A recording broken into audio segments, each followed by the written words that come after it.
What's up, everybody? Less than 24 hours away now. I'm sorry, for a little delay, 30-second delay or whatever. Um, yeah, 24 hours away. It's been what, I want to say like 40 hours since, not 40 hours. It's been like a good 24 for 35, 36 hours, whatever it's been since Game Six ended. Games. The feelings after Game Six were horrible, man. Like I, I couldn't do anything for the rest of the game. I couldn't go to sleep. Like I don't know how to feel right now. It's definitely like now I'm just kind of accepted it. No matter what, something drastic is gonna happen tomorrow. For the good or the bad. I'm just I'm just excited to see what happens. Like end of the day, we've waited this long for the season. We've waited so long for how these players are gonna show up. I'm just excited. I'm sorry. I just realized I'm on the same screen. Yeah, I just saw that. I just realized that right now. I'm sorry. What do you call? I'm just excited. I'm just excited to know what's gonna happen now at this point. It's been an anxious 24 to 30 hours. Anyone else throwing up? I haven't I haven't felt sick, but like it's hard to get your mind off of it. Like when you invest. I know everyone in here. I have also myself. We've all spent so much time thinking about the team. All year for like the last however long it's been. The entire rebuild. If you've been here the entire time, like to think that's all gonna come down to like 48 minutes of basketball.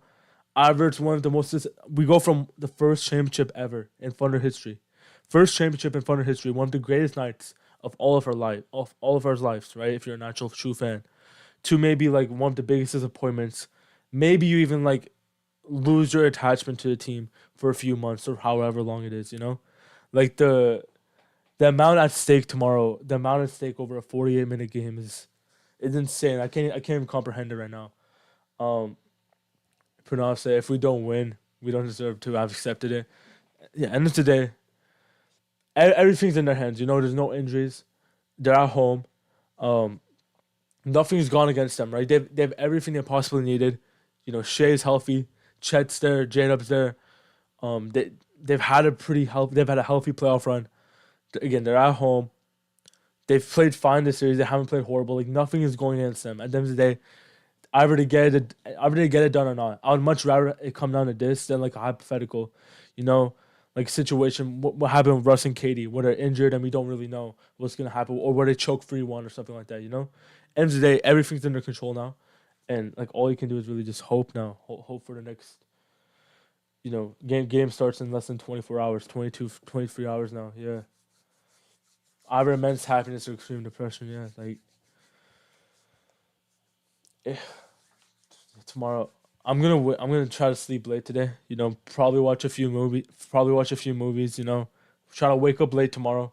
So like whenever I wake up, we're only a few hours away from the game. I don't want to even try to think about it tomorrow. Like I'm done. I've already done enough. You spent $1,000 on tickets today. My first ever OKC game will be Game 7 of the finals. And I was close to considering buying Game 7 tickets, but I just couldn't handle it. Like it's a far trip for me, and I was like, I couldn't handle the disappointment. But yeah, I mean, that's definitely worth it. Like once in a lifetime. There's like a 99% chance the Thunder never play Game 7 again in our lifetime. So like Game 7 NBA Finals. I mean, bro, we're literally watching like game like 80 and playback, just enjoying backups. Yeah, that's what I'm saying. Like, this season's been so long. Like, there's been so many memories this season. I just wanted to end well. Like, just for the sake of the season. Like, there's been so many special things happening. Shea, the how good the team was, 68 wins. The most in Thunder history. Shea having one of the best seasons ever. Jada making All Star, All NBA. Like, like this season has been way too good. It's been way too memorable. I just don't want it to be remembered like in a sad light. In like in a disappointment. It doesn't deserve to be. The guys and the guys just should just do it at this point. Just they've done it all year. It's just one game. If we don't win tomorrow, do you think it'll make us better or worse next season? That's a tough question. I mean, I don't expect Sam or anyone to make any major changes, win or lose tomorrow. I think no matter what, maybe they make one move, no matter what. Like again, like a Joe type of trade, something like that. Maybe something in the draft. I think no matter what, this is gonna be the same roster going into next year.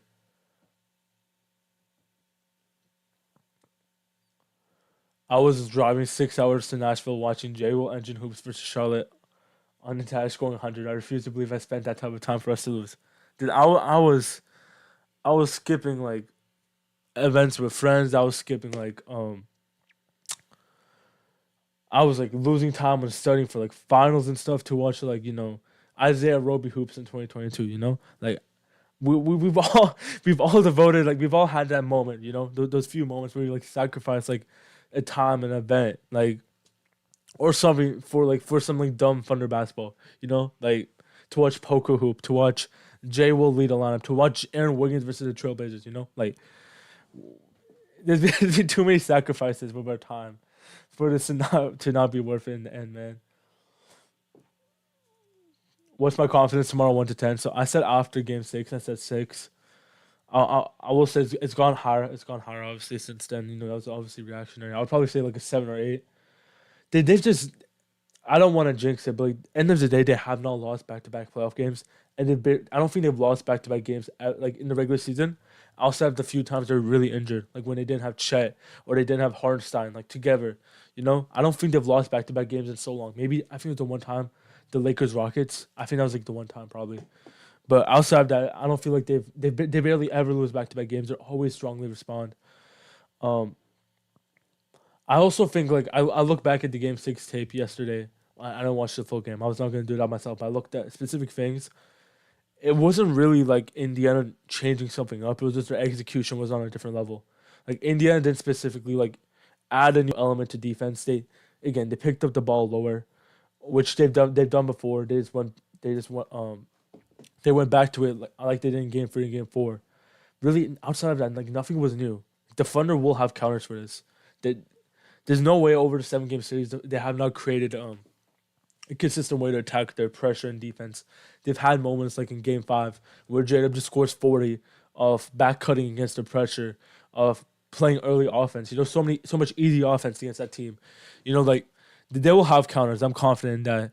Now again, I just think it's gonna come down to the fourth quarter like every single game this series. So we'll see how far that takes them. But Shea showing up in these moments. Late elimination game 6 versus Dallas, game 6 versus Denver. Um, you know, finish off Minnesota on the road. Like they've done this before, so I'm not worried about the players. It's just like it's really just a coaching battle between him and Rick. We'll see who gets the advantage. Rick has been so good in these late series situations, all playoffs his entire career. So I think that's my only hesitation. Like, does Rick Carlisle have like anything else that we haven't seen before left for game 7? But outside of that, it just comes down to whoever executes better. I'm from Europe and I watch every game this season. I might pass out if we lose, man. Yeah, yeah. I will be at the parade no matter what. This team has been great responding, I believe. Yeah, I think tomorrow should be a historic crowd. We saw it, game 2 versus Indiana, game 5 versus Indiana. I feel like they were like sitting up the entire game. Standing up the entire game. Must win games for the finals. Tomorrow's like the highest stake game in Oklahoma sports history. More like one of the highest stake games in the last decade of sports in general. Like they'll be. It'll be a special crowd tomorrow. I just hope like the real fans don't get taxed out or anything like that, stupid like that. But the tickets were like $1,000 or something like that. Crazy. Putting $100 on a page so Vegas steps in and takes my donation. Yeah, I would consider that if it was legal here. Um, I went down 5. Yeah, the J Dub comment. I haven't seen the video yet. I haven't seen the video, but hold up, I'll pull it up right now. I haven't seen the video, but I saw that clip going around. Win or lose. What did you say? It was. Hold up, I think my desktop audio is probably. We can turn this up. I'm sure there's so many more experiences you have yet to experience, but can you appreciate like that this is going down in history, that win or lose, you're a part of NBA Do we lore regret because not there's going been for a shooter five with size Game at the Sevens in deadline? the past 35 years. Probably. Yeah, it sucks. I probably can't appreciate It's it. really just Cam Well, Johnson, I right? get the Like outcome I that's want. like the So only guy who would have actually been a needle mover it's and cool being good though. enough to like make the rotation. So Somewhere down the line, win or lose, God's it'll be cool to have your name etched in history regardless of what's going on. So I think that's cool. But right now, like it's the response wasn't that bad. I don't know. People, I guess people are, like, I guess like the quote looks worse, win or lose, but the response he was just basically saying it's cool to play in that type of game, which makes sense in my opinion.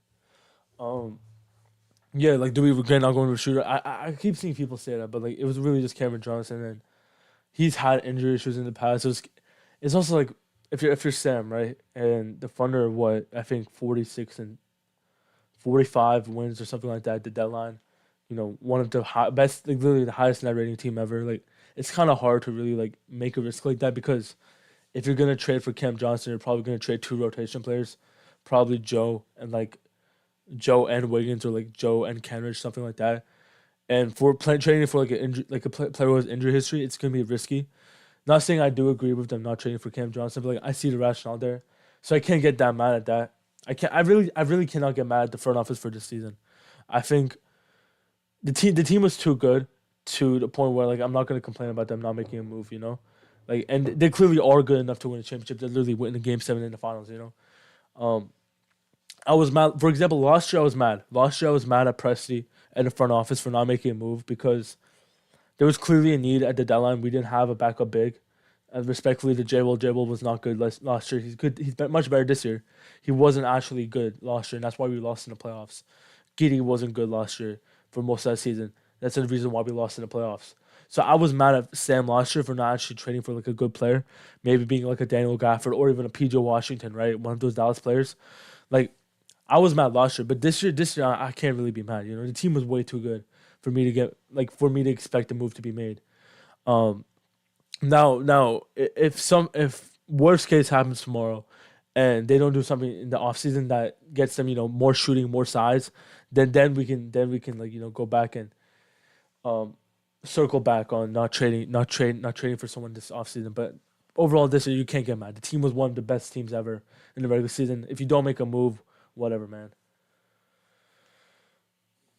Think Chet will be 5 times better next year, so they'll have the ability. Yeah, I believe in Chet being much better. Like I think again, I've said it like 100 times on these streams, but again, did Chet this season, whatever the season ended up being, this season was like a throwaway season for Chet. Once that he got that midseason injury, it's very hard for a like player of his body type, like his condition. He needs to be very well conditioned to play his style of basketball at that frame. So second he went to rehab midseason, I knew he wasn't gonna be able to get back offensively. Really, all it was for Chet is get back, contribute defensively. I'm mad. I guess I'm mad at Chet right now for having dumb plays offensively. But in terms of like him not being able to finish plays, not being able to shoot, I'm not gonna take that seriously until next year. But there's some things about Chet. No matter what, I think he needs to change his jump shot a little bit. Like it's too slow. It's too flat. But I think he'll look much more athletic. He'll move much better going into next year. Vibe check how confident are we tomorrow, TF. Yeah, like 7 or 8, somewhere between there. Like, I would be pretty sure. For now, I've said I've decided we're winning. Yeah, that's just basically my mindset. Like the team has won. End of the day, they just won a Game 7 against Denver. They won a must-win game against Minnesota, Game 4. They won Game 5 versus Indiana. That swings the series. Gives you 2 chances to close it out. Almost every single big game, like truly big game, like series on the line type of game, they've won, and I don't think it's going to change right now. Team really needs to figure out Pascal without fouling. Yeah, 12% for free is actually insane, man. Yeah, I can't believe that. Chet was always like a limited shooter because his shot was so slow. He couldn't really shoot over players, stuff like that. But I never expected his shooting floor to be this low. Where he's like, I think he's made like one 3-pointer all series. So he's like, or maybe two. It's probably like 2 of 20, something like that. I don't know what the exact numbers, and probably like 2 of 19. I think that's what 2 of 19 is, probably 12%. I, I might be wrong, but 2 of 19 is probably 12%. I might be wrong, but. 2 of 19 is probably 12%. I think that's what 2 of 19 is probably 12%. I might be wrong, but. 2 of 19 is probably 12%. I might be wrong, but. Can't be mad at Shaq again. He needs to be aggressive, bad shots, be too good of a player, not with confidence, offensive ability. I think there's a balance. I think sometimes Shaq becomes over aggressive and it hurts the team. Like, he'll take like dumb shots after getting stripped on a playoff or after getting blocked. He'll just shoot a dumb shot. Like, yeah, I agree. Like, he can't just always be like simplified, like put it in a box, right? End of the day, we're also in the NBA Finals, and if you're like, if, for example, Chet, for example, he's a bad mid range shooter right now at the stage of his career. Why that is, I don't specifically know, but he's a bad mid range shooter. So him taking like 3 or 4 mid range shots in a game is not a good thing. Even if you're being aggressive, that's not a bad thing. Being aggressive is not a bad thing, but taking shots that you just don't make in the NBA Finals when the season's on the line, that's also not a good thing. There's a healthy balance, and I don't think he's been doing that in the finals. Game 7, Lou. Did Dort do good against Denver? I don't remember if he did good against Denver. That was mainly the Caruso game. Caruso, Shea, J-Dub. They all showed up that game. People make it seem like breaking your hip at 7 feet isn't insane. Yeah. Yeah, yeah, difference. Like once he gets the ball like the middle of the floor and that spin move gets stopped, like I think he traveled once and he picks up the ball. There's like 3 times that happened this game. He traveled once, he picked up the ball, like held it for 3 seconds. There's like 5 seconds left in the shot clock. And I think the other time he just chokes up a bad mid range shot. So yeah, if he can't get that initial move, he's kind of lost right now. And his spin move's not good enough to be like a go to option. Yeah, this game's also like I talked about how bad I want this for the Thunder, like how like for the season overall, but like also Shea, man, like it would suck if this type of season it gets this close to hitting historic hierarchy and we don't get it, but I believe he'll show out. He'll show up.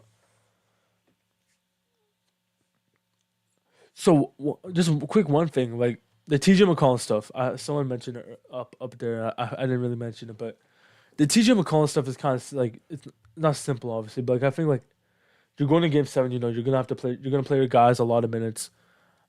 I think straight up, like in those bench minutes when Halliburton is on the floor, really throw door on him. And I know it sounds stupid, but the thing is like Halliburton is limited right now. No matter what, he's not gonna shoot that many shots. You can live with putting Casey on him at minutes. You can live with putting one of your other perimeter guys, but you when TJ McCollum has the ball, you don't want to start helping and double teaming him. You're setting a lot of stuff on defense, right? You kind of just have to live with TJ McCollum playing 1-on-1, but instead of putting Wiggins on him 1-on-1 and letting him like actually get a lot of shots up, if you put one of your best perimeter defenders, you can slow down an entire bench offense and try to kill those minutes because all they have while Halliburton on the floor is TJ McCollum just isoing you to death. So I think just putting Dort on him for like again McCollum's gonna play 4 or 5 minutes with that bench unit. So just put him on those minutes, stick him on there, and just try to destroy those units. Try to completely like kill their offense, force some runs. If McCollum scores on Dort, if McCollum scores over the top on Lou, there's really nothing you can do. No matter what, I'm not sending help on TJ McCollum. You're gonna lose the game if you start sending help on TJ McCollum out of all players. So like again, it sounds dumb, but like put one of your best defenders on him for 5 or 6 minutes in the bench, kill those units, slow them down. I think that's the best way to handle the TJ McCollum issue, right? Um, Dort plays. This game is obviously like a weird one because it was a blowout, but like he's been playing like low 30 minutes all series, all playoffs. Get him to 38, 39. Play him those extra 3 or 4 minutes. If it means you can stop, you can like slow down TJ for a few minutes. If Hallie's actually hurt, we should switch matchups for game 7. Yeah, I can see that too. Like Hallie's gonna be so limited. I don't know if you want. I'm not scared of Nembhard offensively. It's really I think TJ is like the only one that's really gonna destroy you as a ball handler right now. The Wiggins on TJ stuff is just handing them free offense. It's kind of crazy to me. You have Caruso, Dort, and Kaysen, and you can't keep one of them at all times on TJ. I don't know why Mark is so insistent on having one of them play off ball defense at all times when it's clearly not working. Like putting Kaysen on one of their shooters, putting Caruso off the ball, and like one of their bigs and cross matching. Why are we doing that? Just try to prevent the initial ball pressure, prevent the initial the initial ball handler. Prevent if you can prevent TJ, you prevent their offense in the bench. So find a way to slow PJ, not PJ, slow TJ down from getting into the paint, and you can like win those minutes. Obi's really impressed me this series. Yeah, Obi Toppin.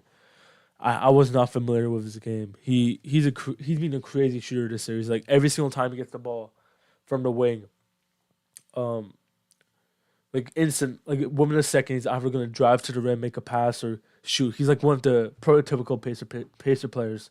Plays extremely quick. Um, I just really didn't think he could shoot like this. I don't think the Thunder did either. Like he's a solid shooter, but he was like low volume in the regular season. He's been insane right now.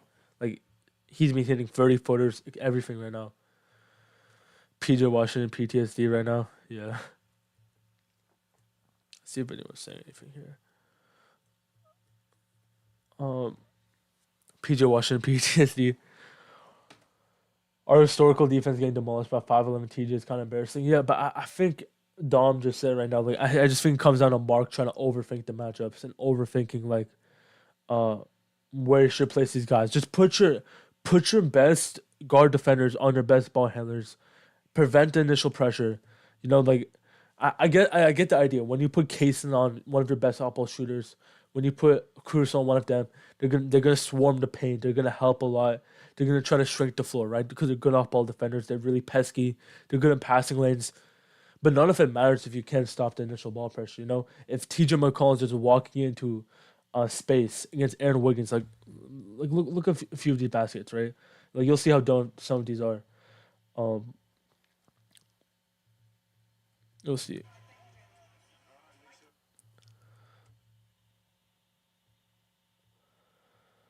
Like if he's just walking into space, this is not the play I was talking about. There's like one play where it just pisses me off. It might be this one, right? No, I mean, if he goes on Wiggins multiple times, that's two on Wiggins right there. Just like again, you're just giving TJ a lot of space here. This one was on Cruz, I'm pretty sure, right? Or like off the screen. Yeah, this one's snaking the screen. There's one on Wiggins. There's one on Wiggins that really got me annoyed.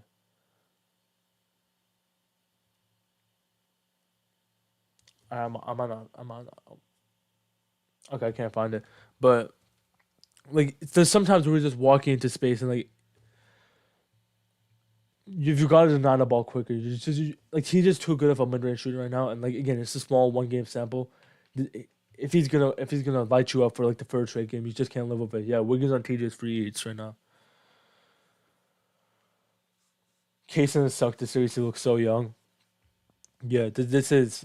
I would probably say. No, hold up. Let me try duplicating this tab. I'm gonna try to go game 5 to see like the rotation because that was probably. What day was game 7? Game 5. I'm gonna say. Was it Monday? All right. So I'm trying to say the rotation real quick. Um, yeah, I would probably like shorten up Kaysen's minutes a little bit. Like again, I know Cruz was pretty bad the last 2 games. He struggled offensively. Defense hasn't been as impactful, but again, I would probably shorten up the rotation. I would get Dort up to 36, 37 minutes again. Um, Once you play Dort 36, 37 minutes, you can stop TJ in those bench units. That's where the extra 5, 6 minutes comes from. I don't really care about matching Dort's minutes with Halliburton. I don't think that's a big deal. I don't think Halliburton's gonna kill you if Lou's not on him.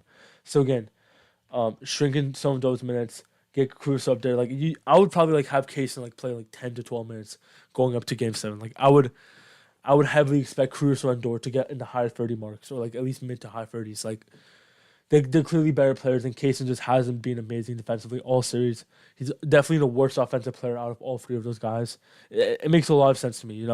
Just shrinking up the rotation. Kaysen's a great young player. He doesn't need to be playing right now in this situation when you have clearly 2 better players in a 1 game situation. Play Shay's turnovers. I'll do that in a bit. Wiggins got a 1 game photo. Yeah, I have to look back at game 4. I can't really remember that game much on my head. That's the game where Shea went off in the clutch. Okay, yeah. He played good on defense that game, but again, I think game 1 Wiggins was bad on defense. Again, game 6 he was bad on defense. Game 5 he was bad on defense. That's 3 bad games, and I think the other ones, game 2 and 3 was whatever.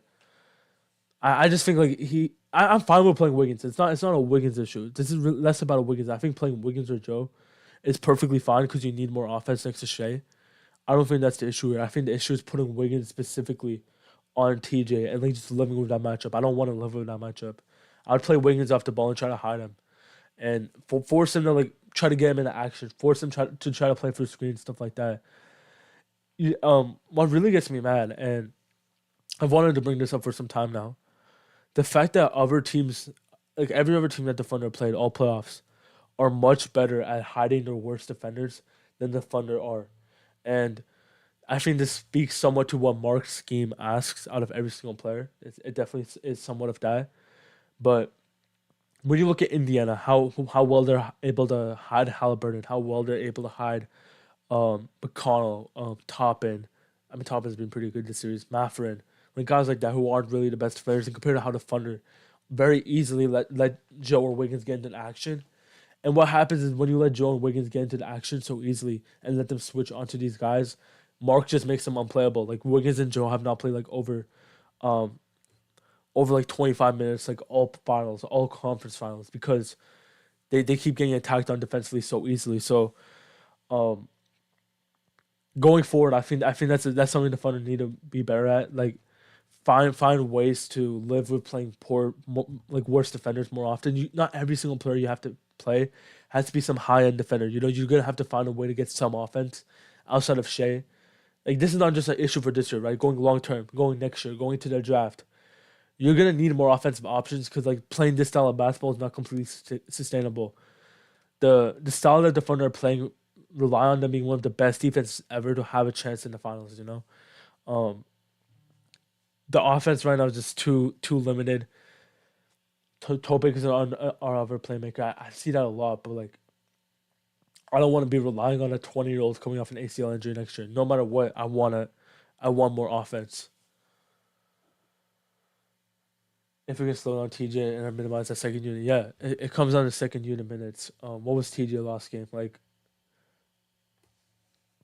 hold up, this is the wrong game. So TJ won his minutes in game five. TJ won his minutes in game five. That was one thing. The second unit minutes, and I think this game. Hold up, I cannot see it. He didn't obviously not as drastic as I thought, but like they still won those second unit minutes by a good margin. Yo, what's up, Spam? Don't where you at, man? Where you at vacation? And I heart being our only screen share. Yeah, we'll have a hard time discussion later this offseason. Probably. I mean, depends when the offseason. I mean, offseason starts on Monday, obviously, but hopefully we'll be a little more positive if we win the championship. But like, no matter what, I think there's a hard time discussion to be had. Very good player, obviously, but he has a long history now in the playoffs where his offensive impact just falls off the cliff. He goes to becoming a very positive offensive player, great floater, insanely good playmaker in the regular season. You know, very useful player, and in the playoffs he becomes so limited because his only way of scoring, his only way of applying pressure is in the middle of the floor. If you take Hardenstein away from the middle of the floor, like you play him high up, if you play him at the dunk spot, there's really no way he can impact the offense. He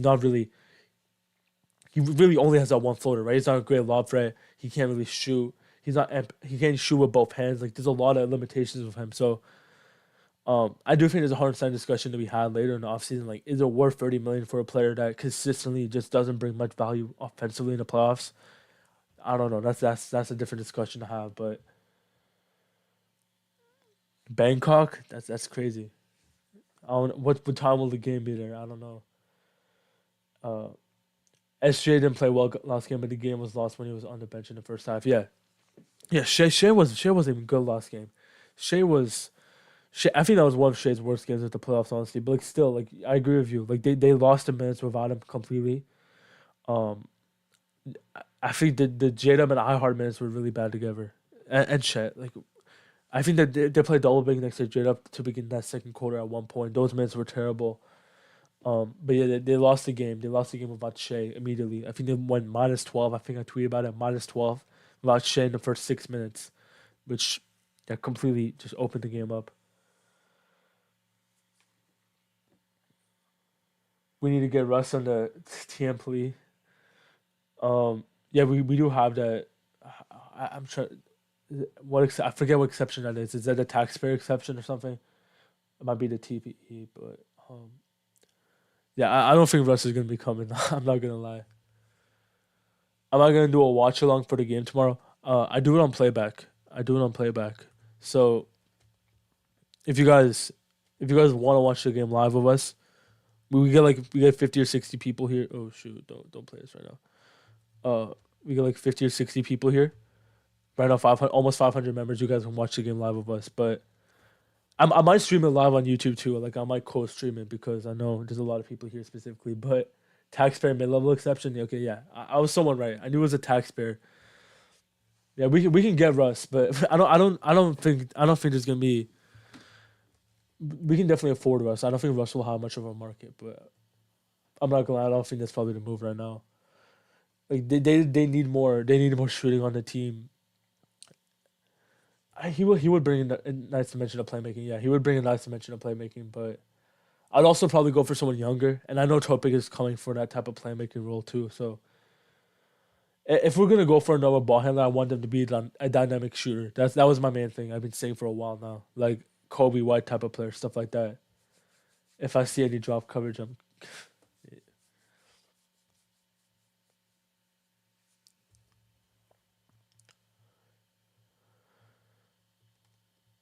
man. This would be such a good game for Chet to step up. I feel like I haven't been on Twitter much like the last 3 days. Obviously, like there's not been much good stuff to look at, but there's been a lot of ragdolling on him, like a lot.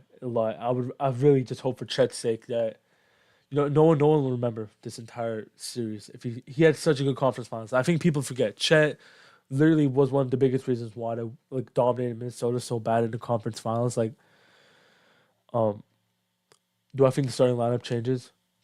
No, no, too late, too late, too late. I don't think the double big lineup of Shea was too bad either. Like I don't think the starting lineup was bad. It was fine. It got a lot of stops. I think that really when Indiana started scoring, I think Indiana was started 1 of 8. I don't know if you guys remember. Indiana started 1 of 8 in Game 6. I think then Cheddar Hartenstein subbed out because they do an early sub, and that's where the entire game game got messed up. I don't think double big is good. I don't think double big is gonna kill you either. I don't think they're gonna change the lineup. No matter what, Mark just has to play Crucial. I'm sorry for starting so much, but him and Turner going half for ass on offense while playing great D is funny. Yeah, they've been kind of having the same series. Both him and Turner are shooting like below 20% for free. You know who would be incredible on this team? Denny Avdia, dude, would be killer. Oh, there was a time. There was a time, like I think it was a year ago. There was reported interest that the Thunder had. That the Thunder had reported interest in Denny Avdia. I don't know if it was a year ago. Probably a little more. Like I would say lost trade deadline, and I don't know what happened with that. But yeah, he would have been a perfect player here. Dribble, pass, shoot type of way. Those archetypes are really rare too. I don't know how many Denny Avdia type of players there are out there that actually play like pretty solid on defense too. But um, obviously Portland's not going to trade him at this point.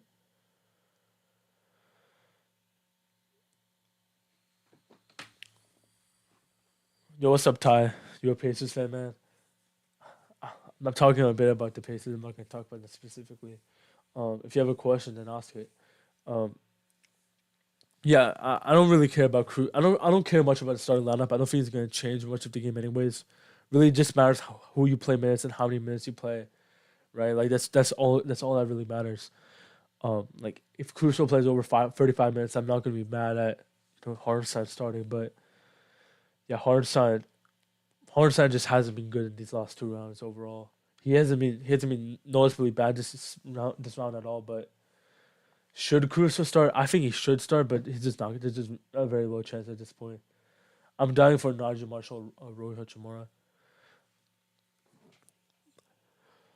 Yeah, I think one of those type of players. I think one of those type of players are pretty interesting. Like a big wing. Like I won't really necessarily talk about Najee Marshall as like a big wing, like a bigger player, who can create with the ball, is comfortable with the ball.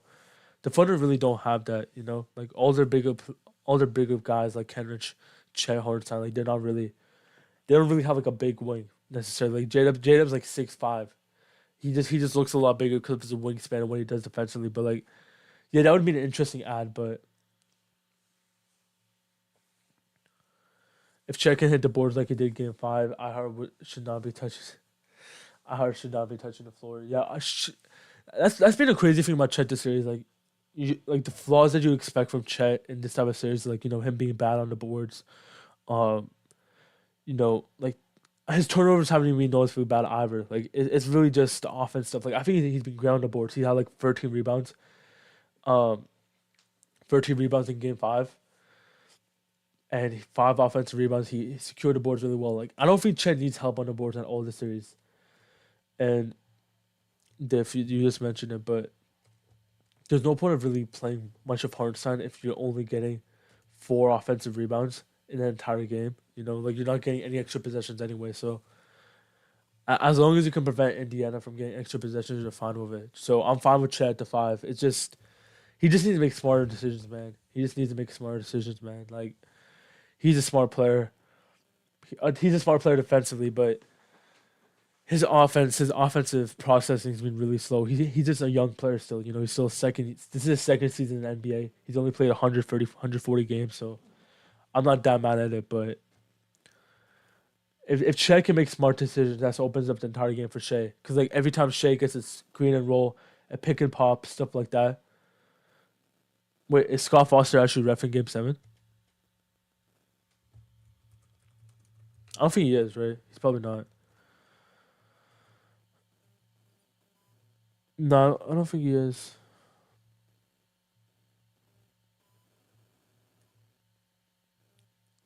No, that was a fake report. I don't think they tell who refs the game before the next day. But if Scott Foster does ref, that would be pretty funny. I'd be pretty cool with that.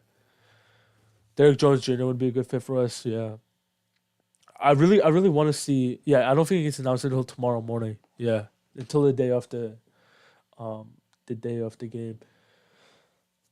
Yeah, I really want to see if the Thunder eventually like lean into getting more athletic, more like getting those more bigger wings. It's kind of crazy because back in like the Presti's old era, 2016, before 2016, before 2018, right before the rest era ended.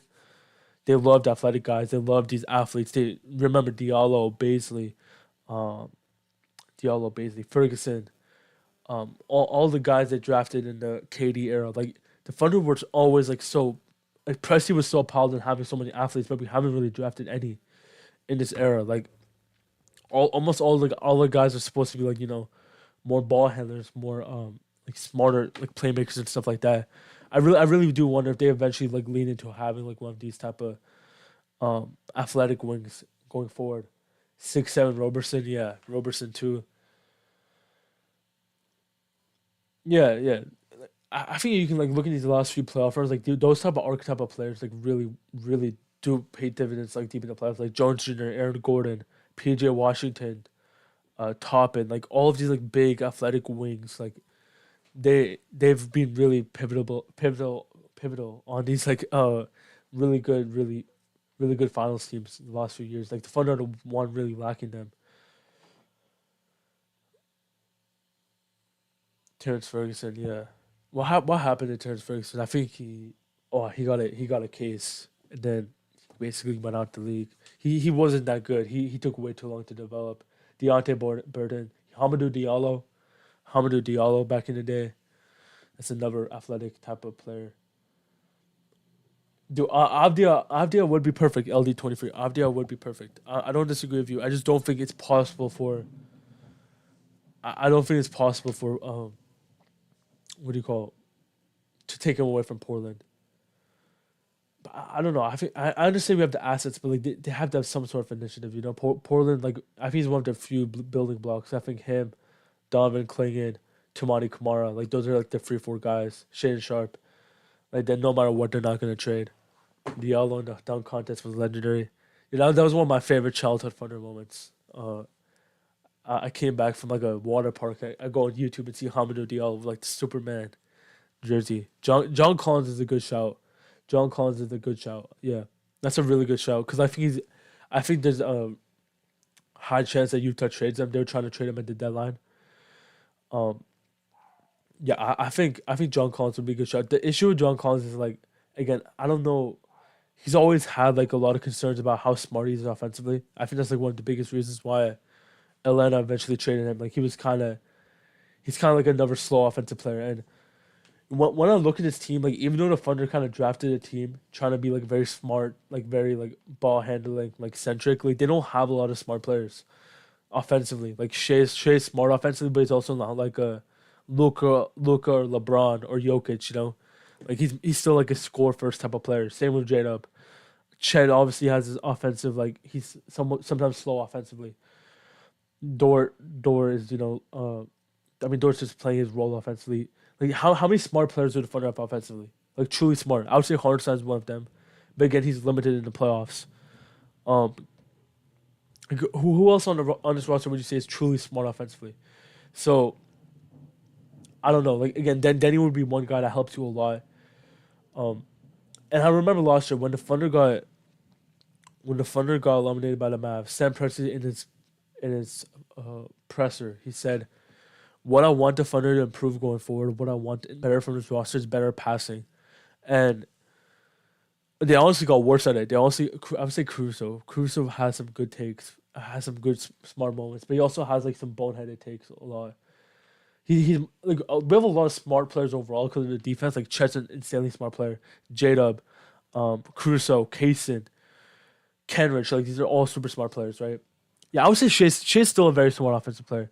He just isn't like a godly offensive player compared to other superstars. I think that's like the difference. So yeah, I would say Shea. You have Shea and iHeart. They're truly smart offensively.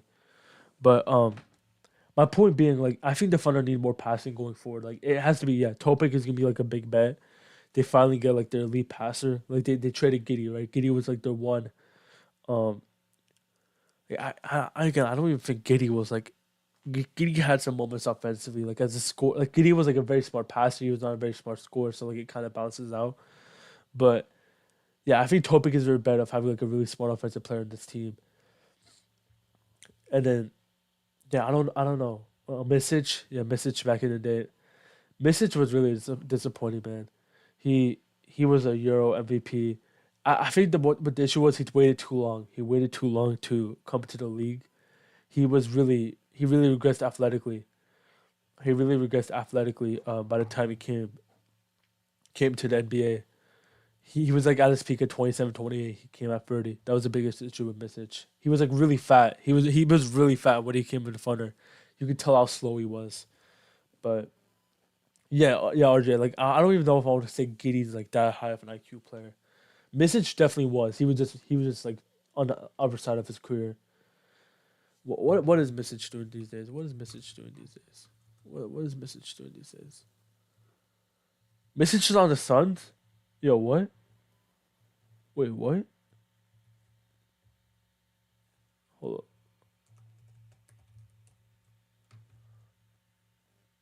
Wait.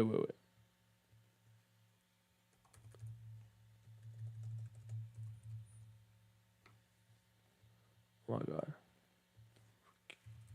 I can't type. All right.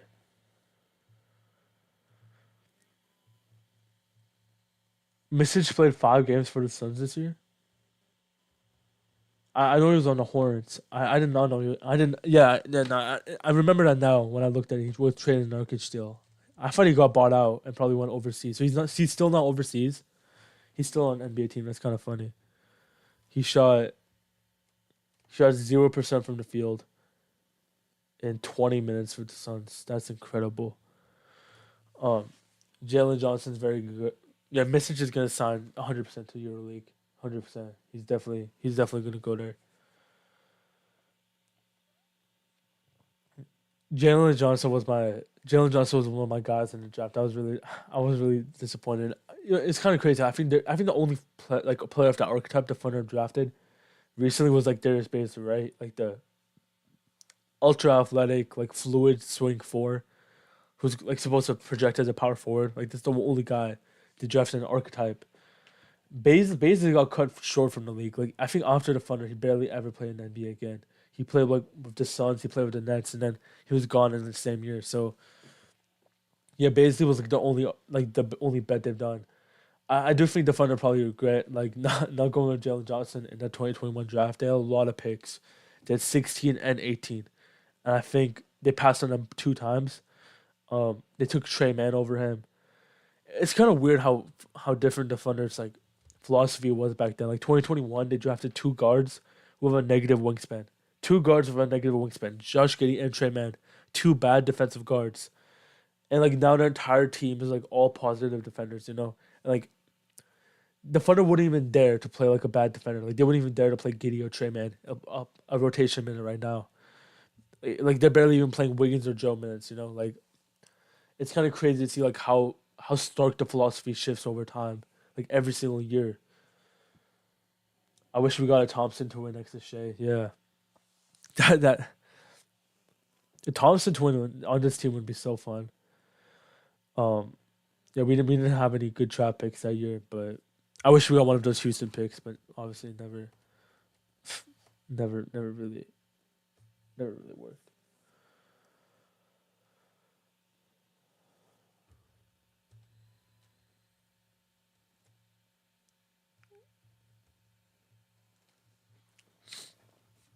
Malik Beasley or Tim Hardaway.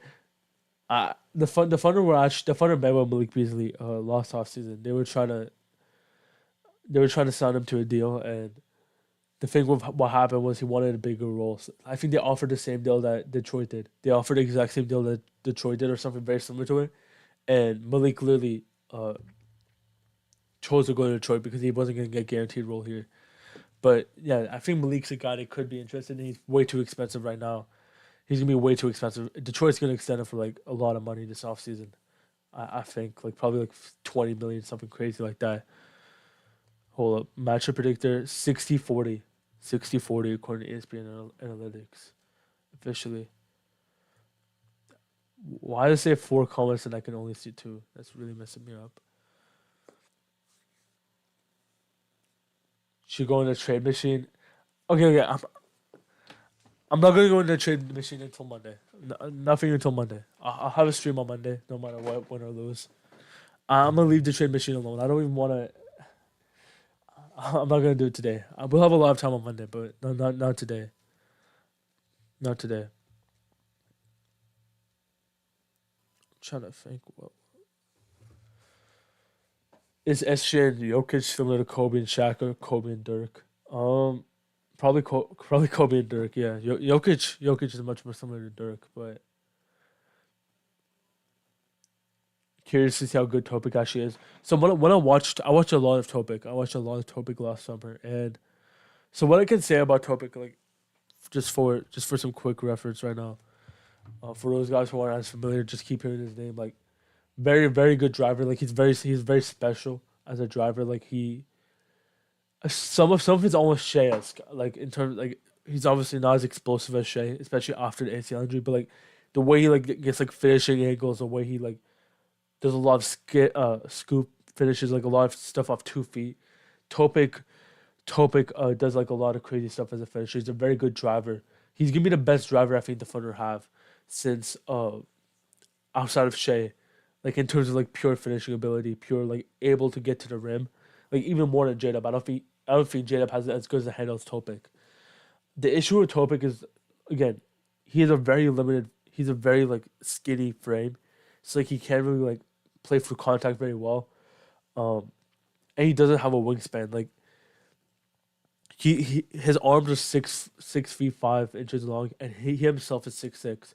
So he has a negative wingspan, kind of similar to Giddy. So like he's gonna get blocked at the rim a lot. That's the main thing. He's gonna get blocked at the rim a lot of times because like he can't really extend and like try to finish over you like a J Dub kind of can. So that's the main thing with Topic. It's a very interesting thing like how he ages after injury. If he's like returns to 95% health, I think he's gonna become really good. But as a huge ask, it's also gonna be hard for him to play early in the NBA because he's not a great shooter. He's not. I don't think he's a bad shooter because he shot 90% from the free throw line. So I don't think Topic's a bad shooter at all, but like him not being a good shooter, him not being a good defender day one, it's gonna be tough for him to um really play a lot of minutes. Win or lose, Monday will be a bad hangover. Yeah, Monday will be one of days for the ages. You know, Sunday too. If the Thunder win tomorrow, I'll be live for like 5 6 hours. If the Thunder lose tomorrow, I'll be live for 5 6 hours on Monday. I mean on Sunday night. No matter what, I'll probably be like live for like so many hours after tomorrow's game tomorrow. Like I'll be live for a long time. So yeah, we'll have a lot to talk about then. But right now it's just a quick vibe check. If Miles Turner has a Magna Ball game tomorrow, I don't think Hartenstein's gonna play tomorrow. I don't think you're gonna be scared of Miles Turner frying Hartenstein. But yeah, Turner hasn't had a good shoot game all series from free. He shot good from the mid range. So like hopefully it's not a lot of averages. How many jump shots do you think iHeart has made this year? I think zero, right? I've watched every game. I think zero. True jump shots. He never shoots a mid range. He made zero 3 pointers. It was 0 of 22 from free. He made zero jumpers. He made zero jumpers whatsoever. I need one game from Abe Lincoln. Yeah, that's what I'm saying, man. Like, Chet's had a horrible offensive series. Horrible. Like, worst of his career. Worst that he'll ever be. No one will care. No one will remember if he has one good game tomorrow. Chet shoots 3 or 4 from free tomorrow. Chet shoots 3 or 5 tomorrow. He's an NBA champion and no one will care. Like, you know, like, I just need one. Like, give me a game 7 Draymond game, Chet, you know? Like, if Chet's gonna be this bad offensively, let's compare him to, like, Draymond shooting, you know? Like, give me, like, one game 7 Draymond game where you just shoot and save from free, you know? Like, give me something, Chet. Just give me something.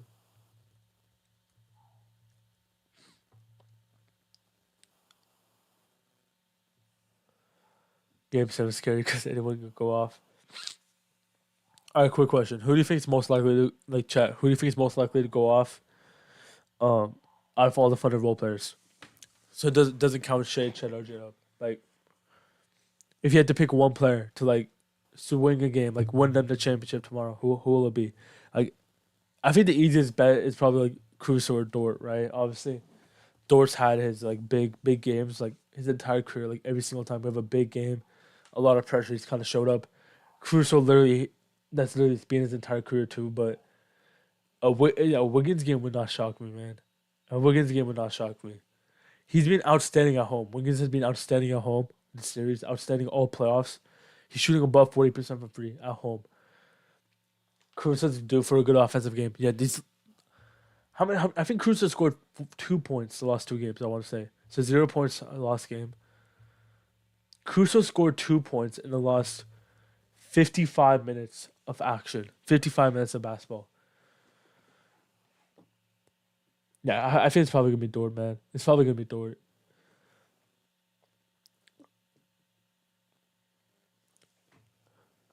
I'm not gonna lie. If the Thunder were not at home, I don't know if I would have any confidence right now. Like the home court advantage really came in clutch right now because that's like the one thing keeping me alive in terms of like winning next game. How do I feel about Jalen Williams? The Jalen Williams in terms of the Arkansas big, obviously. Playing this game, probably not. Probably not. It's too late to throw him in the series. He's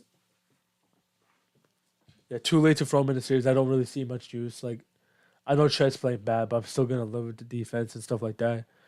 Actually, I will talk about J Will in another way. Like going this offseason, I think the Thunder are planning to extend J Will. By the way, um, I think that's like what's gonna be what's very obviously gonna be happening this offseason. They're gonna extend J Will for like a cheap Wiggins type of deal, like a 4 years, 32 million type of deal, because they're gonna lose Hardenstein very soon, either next year or the year after that. So like they're gonna extend J Will, probably develop him as like a backup big going forward, or something like that. But yeah, the J Will extension is kind of obvious. But if you just ask about J Will in general, but he's not gonna play. I don't think he's gonna.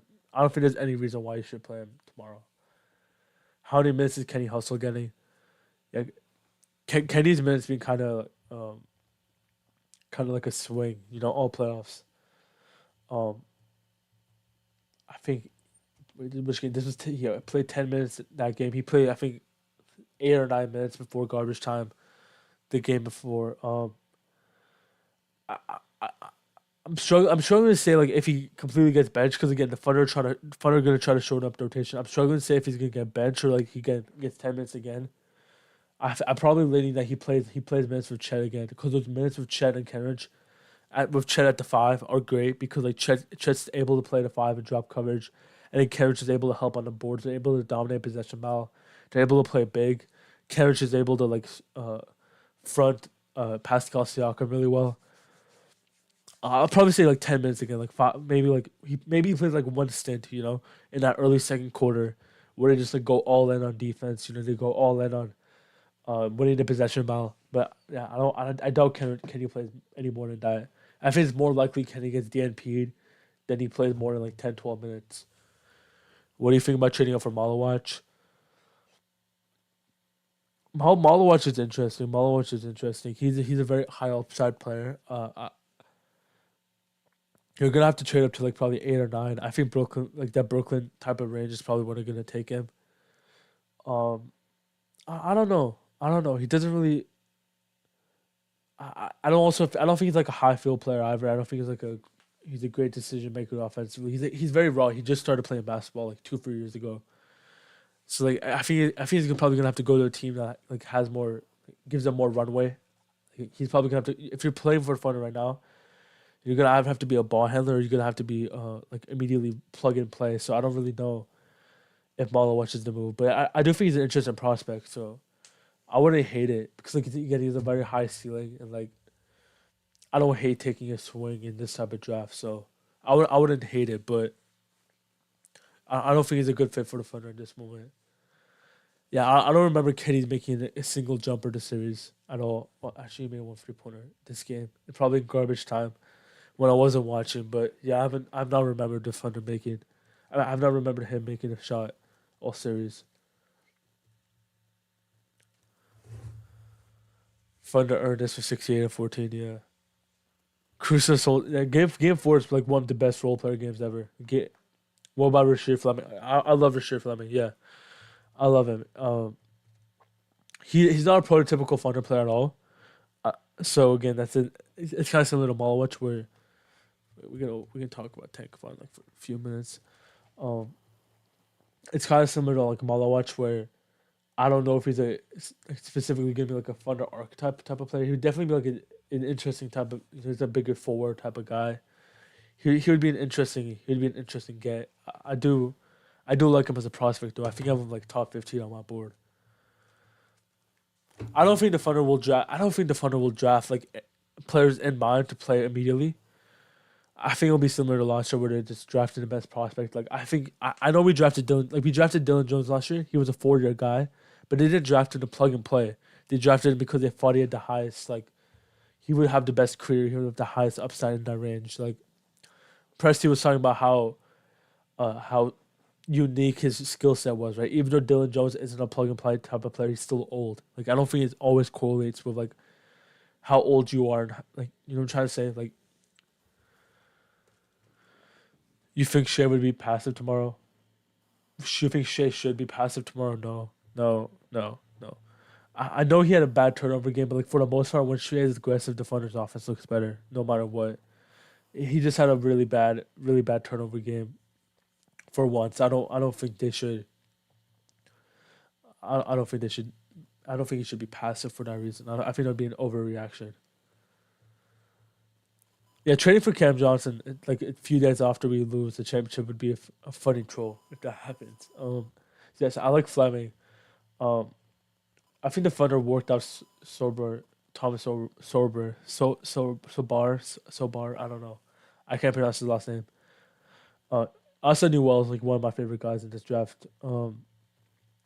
Noah was one of the type of players like that makes a lot of sense for the Thunder to trade up for, but he's probably gonna be a bit too high. I don't think he's gonna go to 14. He's probably gonna stand at 8 to 10 range, maybe like a Brooklyn type of guy. But yeah, I'm not even trying to think about draft stuff. That's probably gonna be it for me.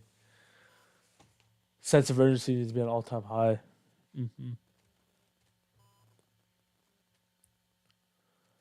I hope the crowd is standing up the entire game tomorrow. Like Indiana did the same thing in Game 6. Like just stand up for the entire game.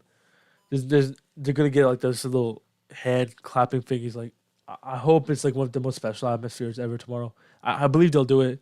I'm kind of scared because like the against the game 7, so like a lot of fans are gonna be there. It's not gonna just be Thunder fans. It's gonna be It's gonna be some NBA fans, some Pacers fans. But I hope it's a special environment tomorrow. I hope it's not just filled with a bunch of riders and stuff. Because like they're trying to cover the game and stuff like that. But yeah, I believe in Chet going into the off season. I believe in Chet going into the off season. The world finally switched on us and rocking with the Pacers. Oh, I mean, like, yeah, I mean, everyone's been rooting against us, like, all playoffs. Like, they're rooting for the underdogs. I don't even hate that, but I just hope it ends with a chip, man. Like, all the narratives about the Thunder all year, all, like, the Shea stuff, all, like, the fouling, like, the overrated team, everything's just been so annoying. I think this is going to be the end finally. Dude, just end it off well, man. Just end it off well. One game. One game, man. All right. All right, I said I was gonna stream for an hour. It's been specifically an hour, but um yeah, I just wanted to do a quick vibe check with y'all. I said after game 6 I'll do like one more stream before game 7. Just see what the vibe is, how everyone's feeling. Just talk about it real quick. But you know, it's one game now. It's one game now. I'll see y'all, man. You guys want me to live stream like my live game reaction on YouTube also? Just tell me that real quick, and then I'll end the stream real quick. But because someone asked me about it earlier, I haven't really thought about that. But I might live stream my reaction right here, and then I'll obviously do a post game thing, win or lose. But either way, answer that question real quickly. I'll see y'all, man. Game 7, 20 hours, 22 hours away. There's a lot of stress right now. Just eat well, sleep well. Don't think about the game. Go watch a movie. Go play some basketball outside. Go read a book. Just stay off Twitter. Like that's all the suggestions I have. That's all I have left to say. Prepare for celebration tomorrow. Think positively. There's nothing else to say, man. Yeah, celebration is gonna be great tomorrow, man. All right, I'll see y'all, man.